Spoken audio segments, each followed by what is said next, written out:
lot of us don't want to deal with the unpleasant emotions, and we brush them aside to get rid of the feeling that we're feeling in the moment. And a trigger can very much feel overwhelming, paralyzing, and scary all in the same second. So it is a learned process to learn how to investigate what you're feeling internally, because it comes from someplace that's not been healed.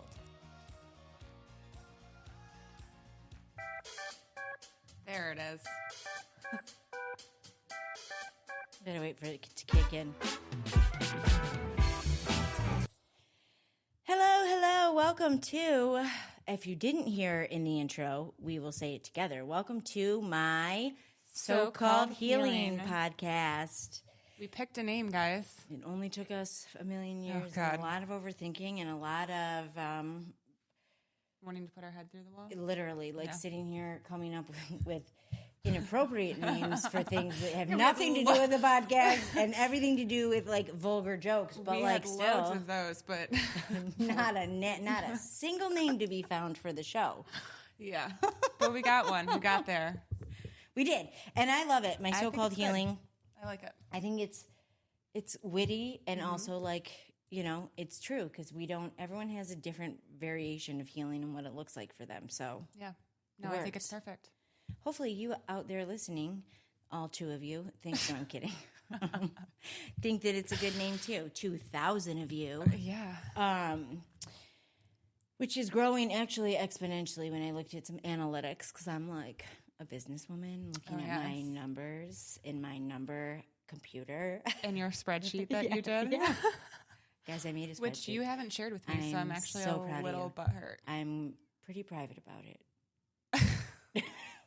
What was that meme? Something about Excel. Oh. I thought I sent it to you, didn't I? Yeah, I don't know, though. It's something about mental health and how Excel is bad for your mental health. It literally is. Accurate. It is accurate. So anyways, that is what we decided to go with for the show. And I think it fits her, Anna. I think it fits me. And I think it fits all of you, quite frankly. Yeah. So we're speaking on behalf of you. Speaking of all of you, we really have decided to kick some things into overdrive here. And we would really love for all of you to head on over to Facebook and join my so-called healing community. Yeah. That's the group name, and it's a private group, and it's going to be someplace where we can spark deeper discussions about what the episodes contain, and also a safe container for all of you to connect with other people or with us more on a regular basis, other than just listening to yours truly and Anna. Yes. Once a week, you get more action with us in this group, and it's totally free. So if you would head over to Facebook, we will link the Facebook page, in the show notes. That being said, today's topic, drum roll, please. I should have used the sound effect. Wait, it doesn't have one, does it? For drum roll? No, we need one. Yeah. We're going over triggers. Yes. WTF even is a trigger, right? I think there's a lot of misinformation regarding triggers, and it's become kind of like a buzzword because, quite frankly, trauma has become a buzzword, and I don't want to talk about trauma anymore because people have buzzed it into this place where it's not even discussing actual trauma. So same with triggers. I'm triggered. You're triggering me. Yeah.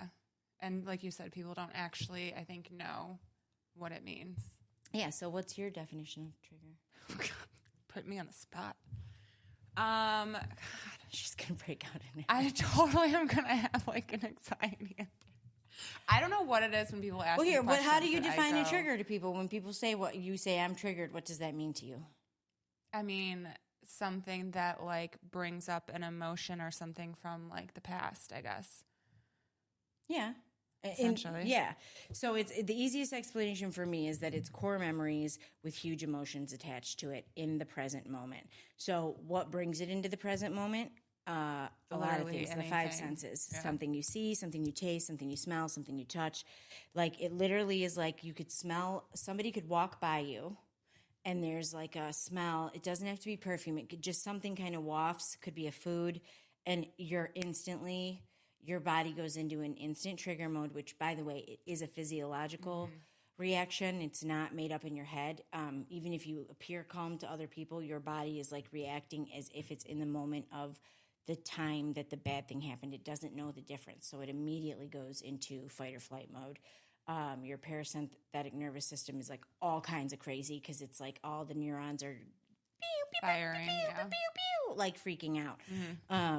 So, and it pulls it into the present. And the problem with being triggered is it's really hard for people to pinpoint where they're coming from if they're not willing to work on the healing and the growth and the healing all the emotions and the trauma and the scars from the past. So you can get a trigger, and if you're not paying attention to what's actually like investigating it, you're just shooting off the cuff of to what you think it is, and it's the wrong thing. You're never going to eliminate the trigger. Or you're just letting your emotions drive your actions. You're like your emotions from the trigger drive your actions. Yeah, well, and focusing on the wrong emotions, right? Yeah. And I think, I mean, I know I've worked through a lot of triggers, but I think even to this day, there's got to be still triggers that I am unaware of that happen. Oh, 100%. The look you just gave me was just really great. Yeah.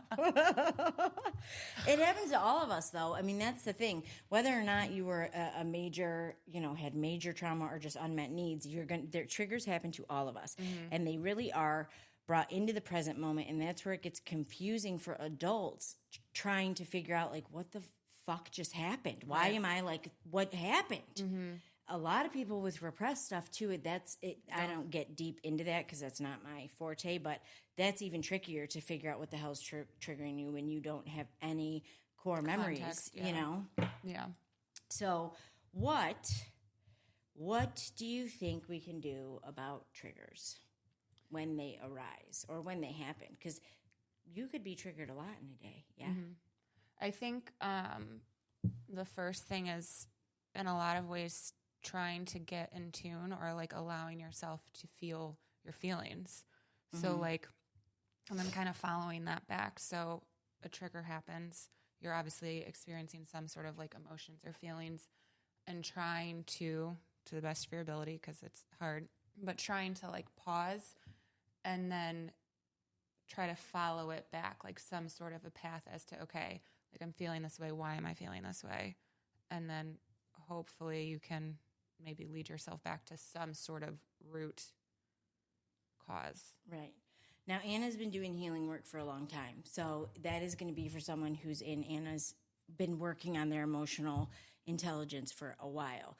If you're new to starting to process things that have happened to you in the past and you're not good at feeling your feelings and you're still stuffing them down, this can be very, very confusing for you to try and navigate through. So I always say, like, you have to be aware, like, this is a trigger, this is not reality. So there's an awareness, then accepting that it's happening. I'm accepting that this is, my body feels this way, things are happening to me right now, and then taking action. So whether that's like, what can I do about it? Can I let it go? Can I deep breathe through it? Can I feel it? If I can't feel it, if it feels too painful, what can I do in the moment to, what action can I take to get myself out of the feeling that of fight or flight, like survival mode that my physical body is feeling right now? And then, if you are a little bit further down the track, I think dealing with emotions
A lot of us don't want to deal with the unpleasant emotions, and we brush them aside to get rid of the feeling that we're feeling in the moment. And a trigger can very much feel overwhelming, paralyzing, and scary all in the same second. So it is a learned process to learn how to investigate what you're feeling internally, because it comes from someplace that's not been healed. So when you're talking about trauma, going inward, right, investigating like what the feeling is, highlight what's inside, is what, if you're being triggered consistently and you start paying attention to like, wow, every time I get stuck in a line at a store and somebody, like, I immediately want to lash out and I start sweating and like, you know, why? Why does that happen to me everywhere? So you start investigating the feelings, right? And then becoming aware of the fact that whatever it is that's coming up is something that you have not healed yet, because triggers go away when we've healed the pain and the trauma that was caused in the first place. That is when triggers stop coming up for everyone, actually, not some people, for everybody. And then always reminding yourself that your feelings are valid and that it's okay that you're feeling triggered by something. You can't help when you're triggered by things.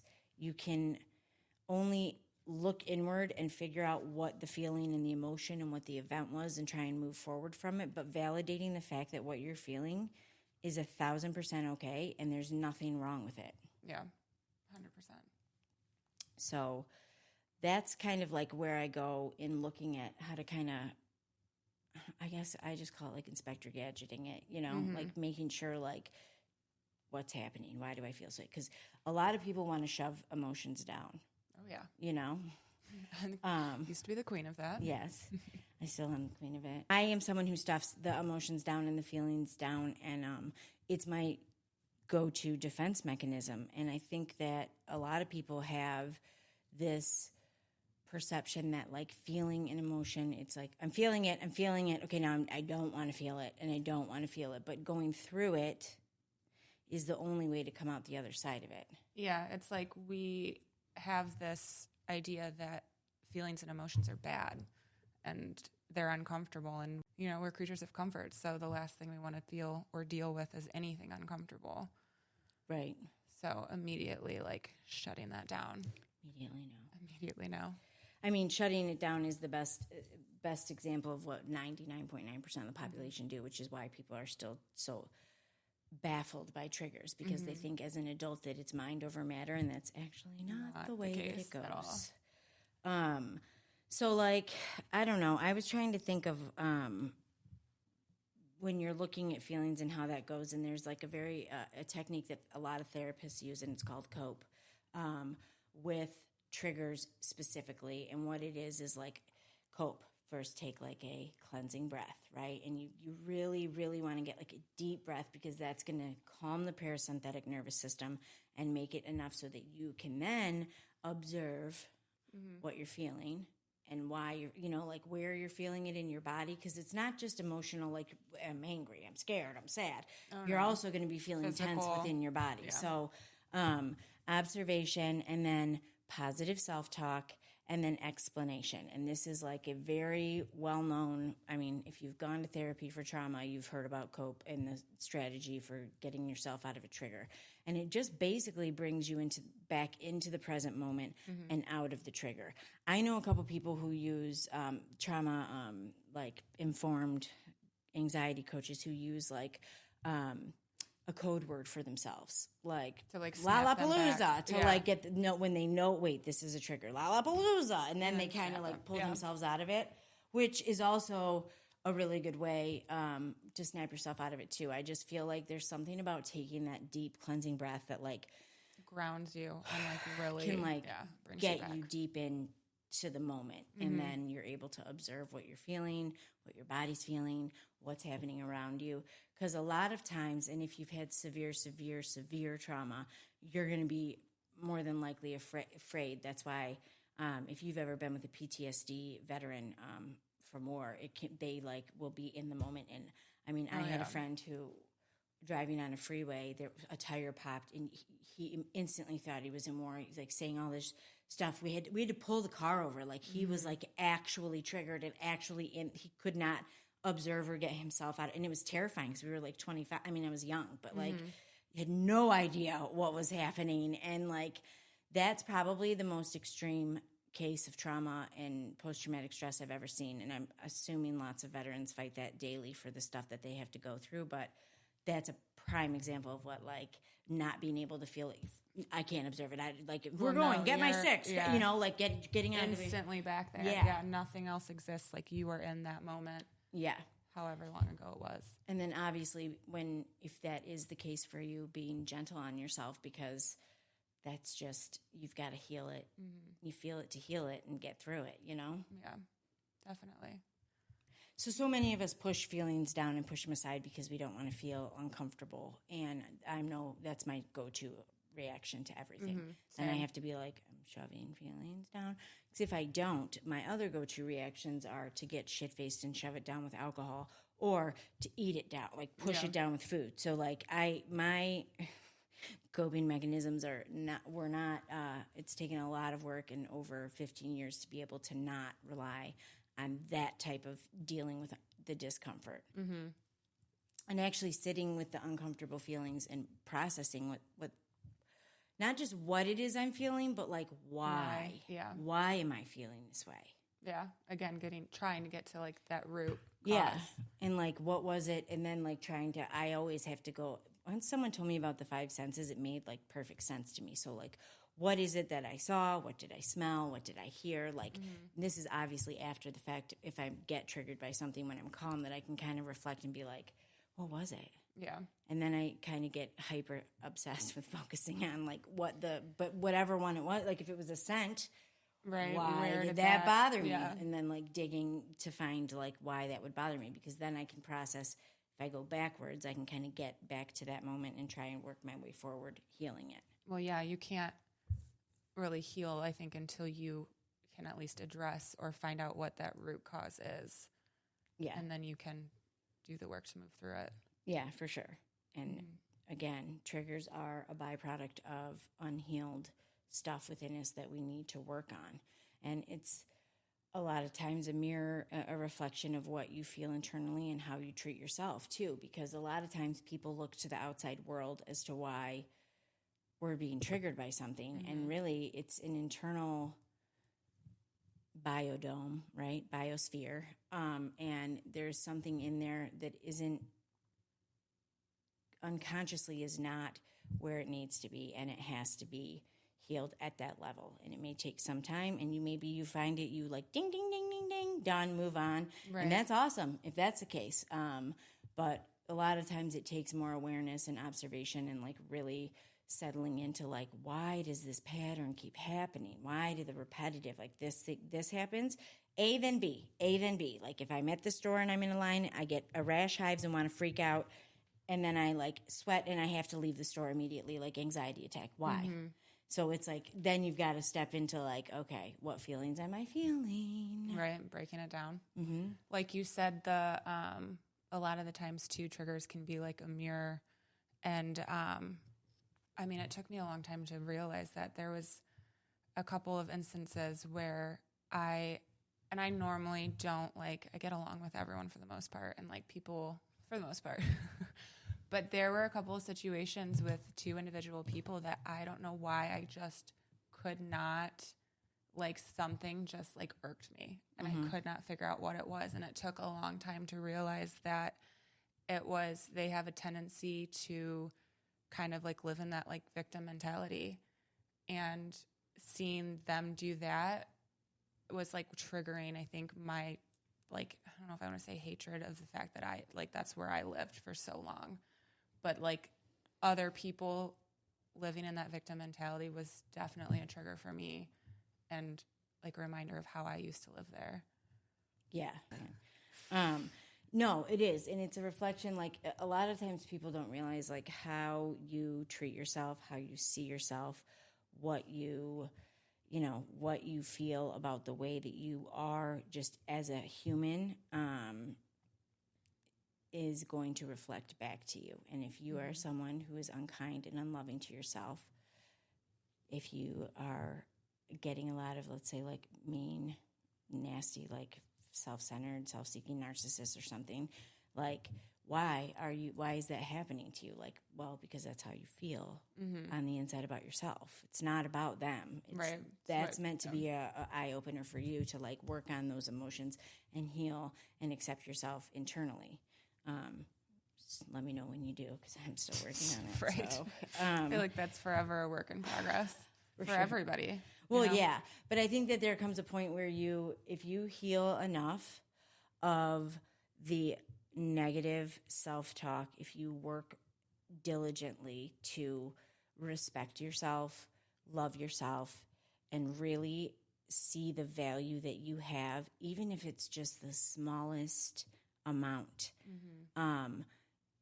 you have the power to shift a lot of the feelings and negative emotions from triggers and triggering actions altogether, just based off of knowing and validating who you are as a human. Yeah. So I feel like a lot of people want to always look to the external. I'm looking to the external. I'm gonna see a therapist. I'm gonna have them fix me. That's not the way it works. I mean, therapists know what they're doing with CBT or DBT or whatever their process they're using, but it's you doing the work. Oh, yeah. It's never about the external. You're never going to heal a trigger. Someone else is not going to come up to you and say, "Oh, hey, see this trigger? This here is that, and we're going to remove it, and you're going to be good to go." Like, that's not the way that it works. Unfortunately, I sure as hell wish it did work that way. But you have to do the work. Like you said, there's, can only read so many books, but until you apply the knowledge, do the work. Yeah, I mean, and I think that there's like a lot of things that a lot of people who don't want to feel things, and they stuff emotions down, and they are navigating, I don't want to say navigating like trauma, but navigating healing. If you don't process the things and work on it, then those triggers and that trauma becomes your identity. And that is where you find a lot of people walking around angry and sad, and some guy 15 years later hates women because his first wife, cheated on him. He never processed through the emotions, and it became the fuel for who he is today, when in reality, no matter how hard you try to be the very best version of you, no matter how much you work at it, if you don't let go of the stuff that is holding you back, and you don't let go of the pain and the anger and the trauma and process, feel it to heal it, if you don't do those things, you literally your identity has become the thing that you hate the most. And that is a sad place to be, I think, for people. I feel really sad for people walking around like that. That's how I used to be. I hated myself. I couldn't look at myself in the mirror. I would put mascara on looking upward. I was never, I was not comfortable in my own skin as a person. And I wanted so desperately to not die, but not feel, that's for sure. I didn't even want to exist really. I just kind of wanted to be one of those invisible Homer and through my life. And it took a little bit of, sobriety, getting sober helped, but also just being able to feel and know that feeling that I'm feeling, that I'm so afraid to feel, that I've not wanted to feel for, in my case, it was 15 years, that I didn't want to process, is not going to take me down. It's not going to take me out. It's not going to cause me to combust and explode. And once I realized that fear was a lie, I was telling myself to prevent myself from getting where I wanted to go, it was a game changer for my healing. Yeah. And trauma triggers, all of it. It was a game changer, because I was so afraid of actually feeling literally physical, gonna die. I cannot feel, it is too painful. I'm going to literally have a heart attack if I attempt to feel it. Yeah, that you're afraid that you can't handle it. Yeah. And I'll tell you all a little story of a young woman that I used to see as a client. I don't know who you could be talking about. Who? Not me. very similar thing. And we did this one exercise that I walk a lot of clients through, this family dinner table scenario, kind of like seeing your family as humans, people, instead of the roles that they play in your mind, right? And I don't even know what the context was, but the paralysis, the freezing that you went into immediately, like, nope, I'm done with this. We're done with this. And like the reaction physically, you could see it. That's actually like a very good example of what happens when you're triggered it's shutting it down. No, that was a lot before we were like a little bit wise or a little bit, into healing. Like you were very adamant about, I'm not doing it. I'm not going to do it. It's going to break me if I try to even think this thought. Well, yeah, to any sort of going back to memories or feelings or anything to do with the past, I don't know. Or compassion. Well, yeah. But instantly there was a block there. I wouldn't even. That's the trigger. And you froze. Like, I mean, we were on Zoom, but you literally, like, I can vividly picture how your whole body, it was like something took you over. It was, I mean, that's for sure got to be the definition of a trigger. Yeah. Right? Like what it looks like to another person while it's happening in real time. It's not often that you see. You're not going to be paying attention to people, all the time. So it's an interesting. It's interesting. Yeah, I remember that exercise. Yeah. I don't remember that specific like shutting down like that clearly because I shut down, but I do remember that exercise, and I do remember after that for a couple months. So. Yes, but there were good things that came from it. Honestly. I mean, no that doubt. I can look back and say, okay, this was like the moment where I was able to look at certain things differently. So yeah. And I think that's the point of evolving and healing, and why we do this show, and why I coach people, and why I sponsor people in AA is, seeing people navigate their emotional health and be able to process. And then you see the wheels start turning, and you kind of see like someone who is like so closed off and blocked off and broken, sort of piece by piece by piece, come to light, and they light up from within. Like their skin color changes, they become a whole new vibrant human being. And I think that emotional health, honestly, navigating yourself trumps, for real, like having the dream body or having the money or 1,000%. Everything that you could possibly have. Because when you know how to navigate yourself and you know how to resolve inner conflict of your emotions, right? That it's, if you know how to do that, you're going to have an abundantly joyful life, period. Well, there's no doubt about it. When you are not able to navigate your emotions, it's impossible to experience any type of joy, real, pure joy that's not induced by a substance or love, like some a love addiction, like some type of an external situation. But it's basically, when you have your emotional health in check, you're walking around as the best version of yourself every day, and it's kind of like an awesome place to be. Albeit, I think that I've gotten there. I think everyone has backslides. Everyone's emotions are going to slide back and forth. But for the most part, my emotional health, my children's emotional health, my husband's emotional health is what I focus on the most. Well, yeah, because you could be in the best shape of your life and have all the money in the world, but if you're not okay internally and in control of your emotional health, it doesn't mean shit. Well, right. You're still going to be miserable. And like you said, so many people chase that external because we think we can find fulfillment in the external things, but you can't. You have to go within. Yeah.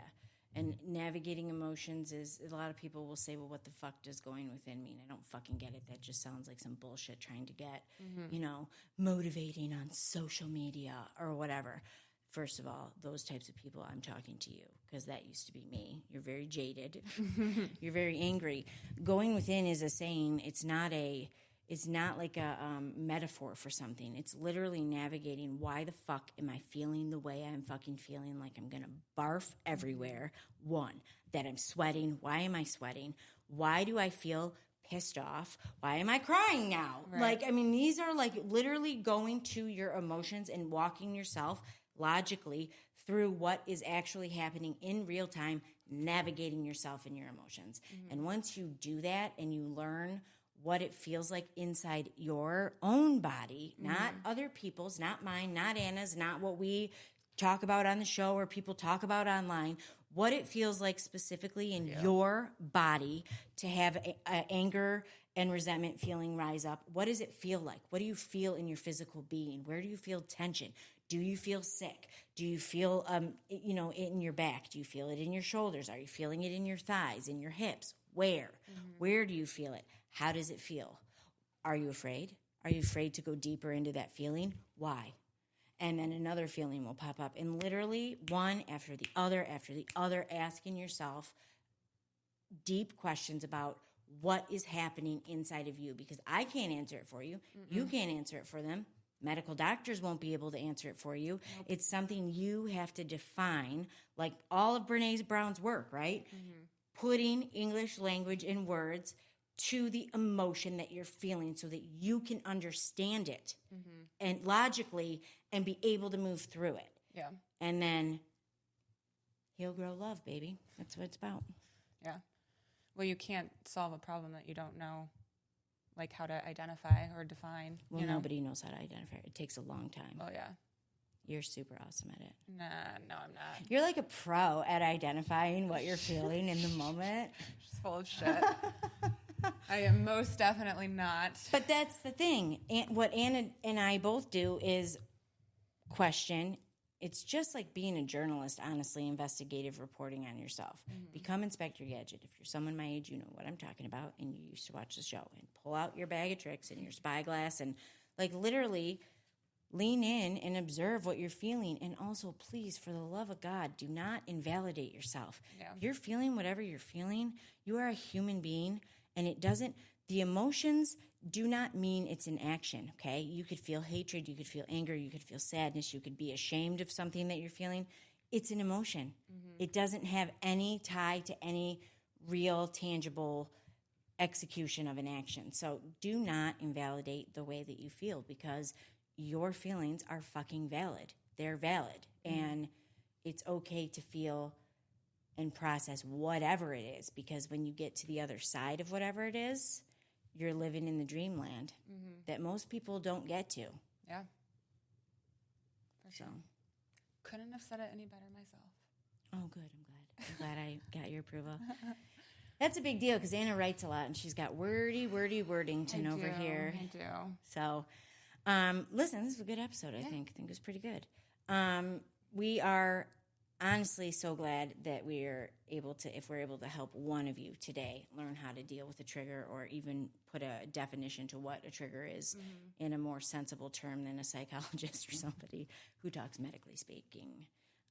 We're grateful to be able to do that, and that's why we do the work that we do, why we help the people we help. And if you enjoyed this episode, please subscribe, like, rate, review, leave us a little message. Please go to our website and leave us a voicemail. Yes. How did you feel about the episode? Let us know. Fancy new things we're doing. Adding. Super fancy. Making our way up in the world. This is my so-called healing. Yeah. I love the name. I know. Me too. I really do. So I hope you all like it too, and you guys have a good week, and we will see you back here, same time, same place. Yes, we will. Okay. Bye. Bye.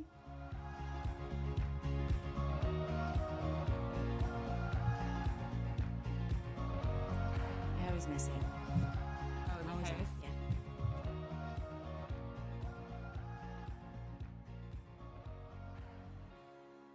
It's a good guitar strum. Yeah, I got it right that time.